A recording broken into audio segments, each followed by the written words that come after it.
Berikut adalah video asesmen dan inspeksi pada penata laksanaan fisioterapi pada kasus sprain ankle. Asesmen itu sendiri terdiri dari identitas pasien, history taking, dan pola.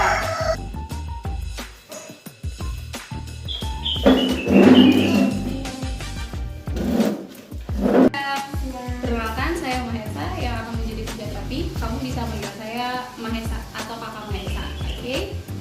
Nama kamu siapa? Nama saya Helen. Usianya? 15 tahun. Kamu masih sekolah? Masih. Kelas berapa? Saya kelas 9 dan saya aktif di sepak bola. Oh, jadi kamu aktif di sepak bola sekolah ya?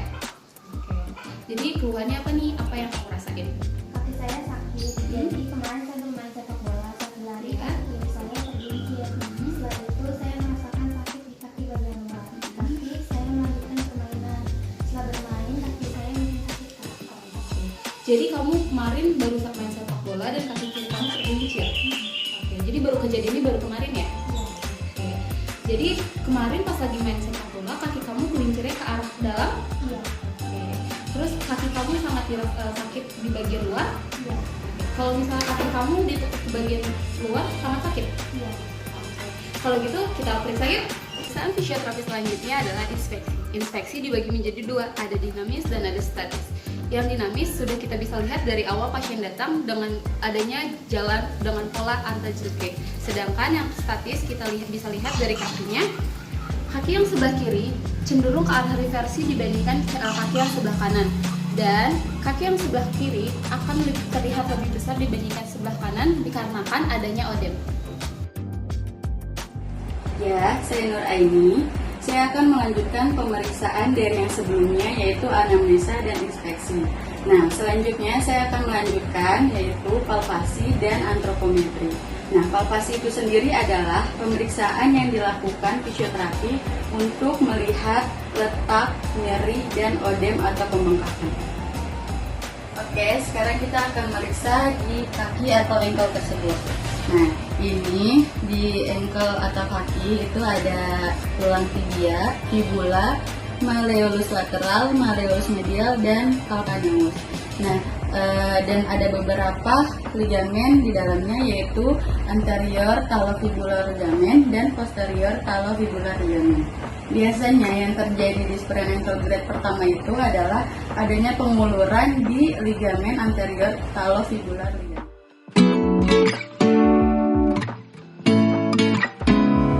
Selanjutnya saya akan melakukan pemeriksaan antropometri yang dilakukan menggunakan bitline.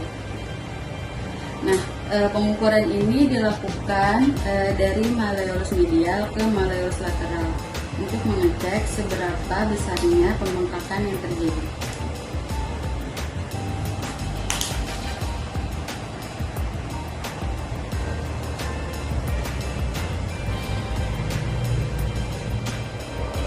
Setelah kita mengetahui seberapa besar pembengkakan yang terjadi, kemudian kita melakukan pengecekan dari awal terapi sampai akhir terapi untuk mengecek seberapa adanya penurunan pada odem tersebut. Pemeriksaan fungsi dan gerak dasar. Pada pemeriksaan fungsi dan gerak dasar terdapat 3 bagian yang diperiksa, yaitu pada gerakan aktif, pasif, dan isometrik. Untuk arah dari gerakan ankle itu sendiri terdapat 4 arah, yaitu dorsofleksi, plantar fleksi, inversi, serta eversi. Pada gerakan aktif, gerakan dorsofleksi diukur menggunakan goniometri ROM-nya. Coba gerakan kaki tarik ke atas.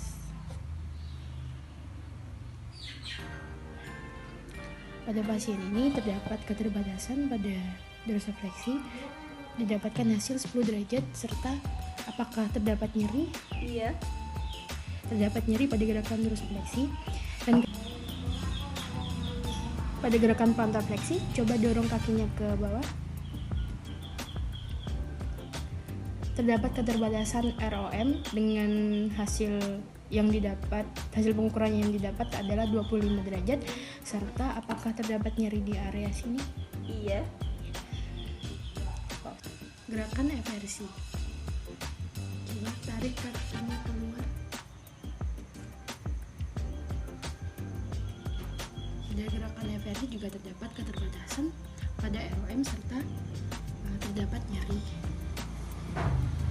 Lalu gerakan inversi. Coba tarik kakinya ke dalam.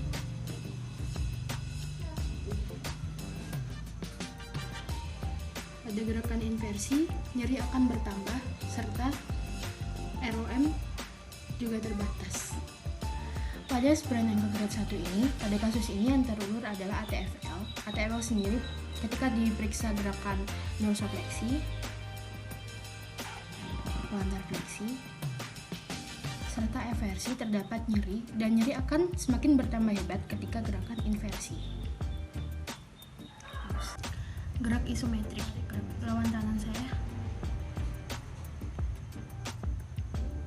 Oke, ke arah dorsofleksi sendiri, nilai MMT-nya 5 dan terdapat nyeri di area ATFL. Untuk gerakan plantar fleksi, coba lawan tangan saya.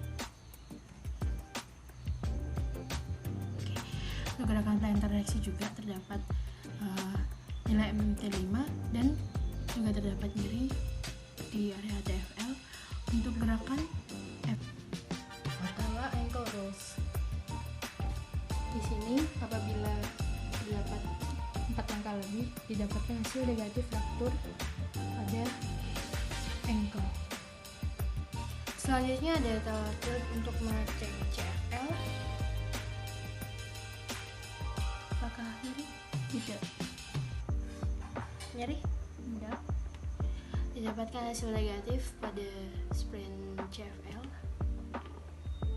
Gerak pasif. Pada gerak dorsofleksi, ketika digerakkan dorsofleksi terdapat keterbatasan ROM serta nyeri dan terdapat elastic anvil dikarenakan ini baru grade 1.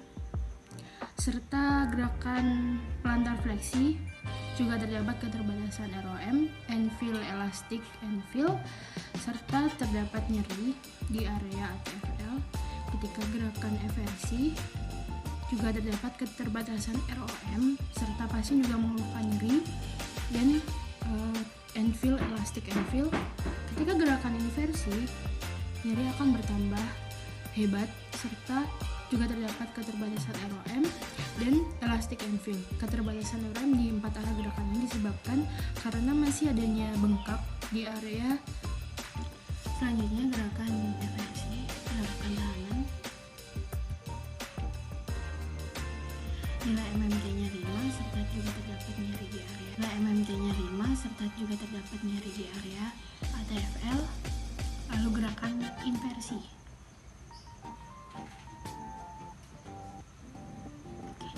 Nilai MMT-nya 5. Di sini terdapat nyeri yang sangat hebat atau nyeri bertambah hebat di area ATFL itu sendiri. Special test sendiri, yang pertama adalah gerakan anterior drawer test untuk melakukan pengecekan pada ATFL.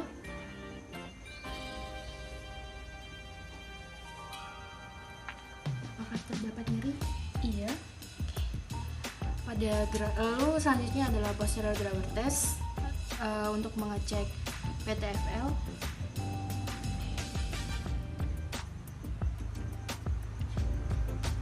Apakah terdapat nyeri? Tidak. Saya dari kelompok 1.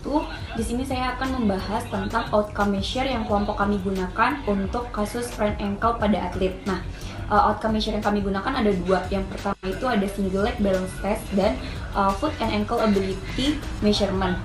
Untuk nilai normal single leg balance test itu adalah 30 detik berdasarkan jurnal Martin et al. Tahun 2013. Nah, untuk foot and ankle ability measurement itu dia sudah terbukti reliable dengan nilai 0,87 di mana cukup tinggi nilai reliability-nya.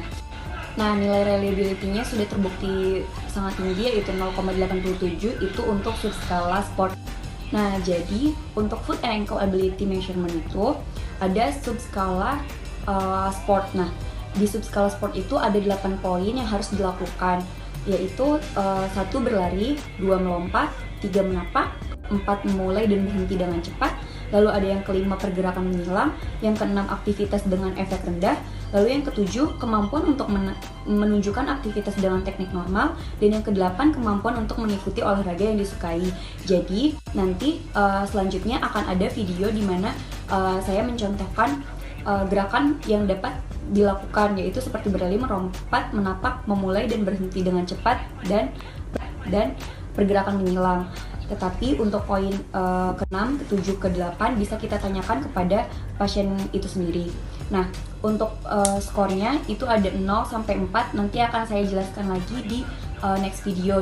Nah, jadi nanti di akhir videonya akan dilampirkan bentuk form foot and ankle ability measurement. Sekaligus akan dilampirkan cara menghitung skornya. Nanti ada interpretasinya juga. Jadi, tonton!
Intervensi yang dapat kita lakukan pada kasus sprain ankle pada fase pertama ialah manajemen nyeri. Untuk tindakan manajemen nyeri yang dapat kita lakukan pertama kali ialah kita lakukan kompres dengan menggunakan es selama 15 menit. Kita lakukan kompres dengan es, kita letakkan pada bagian ankle. Kompres es ini bertujuan untuk mengurangi nyeri yang dirasakan pasien pada tahap awal.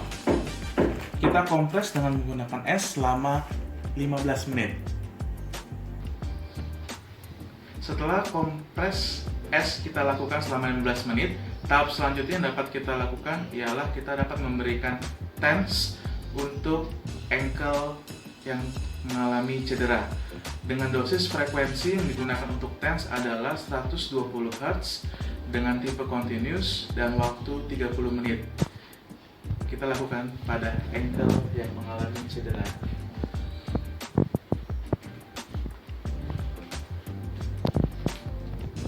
Kita letakkan pad pada bagian lateral ankle, pada ATFL, ligamen. Setelah kita menentukan dosis, kemudian kita mengatur intensitas dan kita lakukan selama 30 menit, di mana tujuan dari penggunaan TENS ini adalah untuk mengurangi nyeri pada pasien.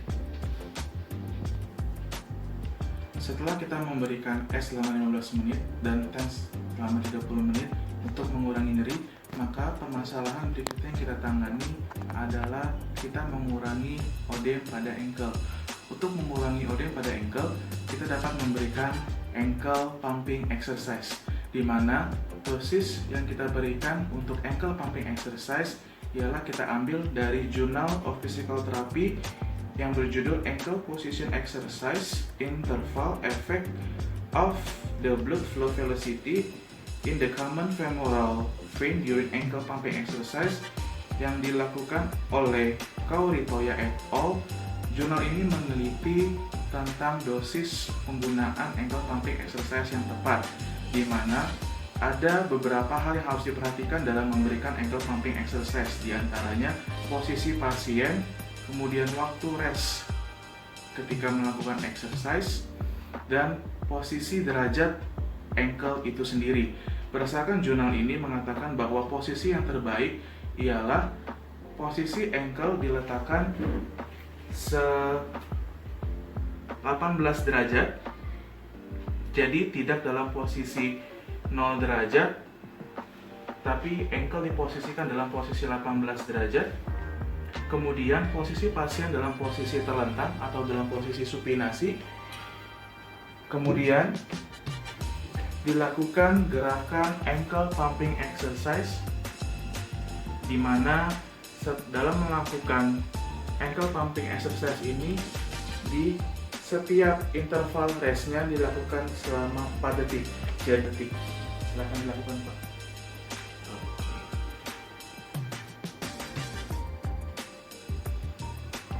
Langkah selanjutnya, setelah kita memberikan ankle pumping exercise, untuk mengurangi odem yang terdapat pada ankle setelah mengalami sprain ankle, kita dapat memberikan tapping dengan model spider, bertujuan untuk mengurangi odem pada ankle terkait.